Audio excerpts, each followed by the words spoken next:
নিজের কালো ত্বককে ধবধবে ফর্সা উজ্জ্বল চকচকে করতে চাইলে আজ থেকে এই ফেস প্যাকটি লাগানো শুরু করে দিন। এটির ব্যবহারে আপনার ত্বকটিও হবে ধবধবে ফর্সা এবং দাগবিহীন। যে কোনো দাগ ছোপ ট্যান থেকে মুক্তি পাবেন একবার ব্যবহারেই। তার জন্য ঘরেই তৈরি করে নিন এই ফেস প্যাকটি ঘরে থাকা উপাদান দিয়েই।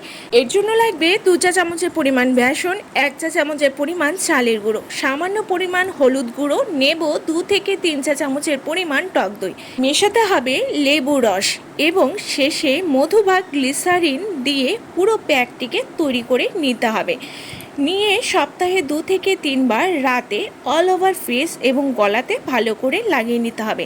যাদের অধিক মাত্রায় ট্যান পড়েছে, ত্বকে কালো ছোপ ছোপ দাগ রয়েছে অথবা ড্রাইনেসের সমস্যা, ত্বকটি কালো হয়ে যাচ্ছে ডে বাই ডে, এইসব সমস্যা থাকলে অবশ্যই এই উপায়টি করা এক্ষুনি শুরু করে দিন। 1 থেকে 2 বার ব্যবহারই আপনার ত্বকটি হবে এমনই চকচকে।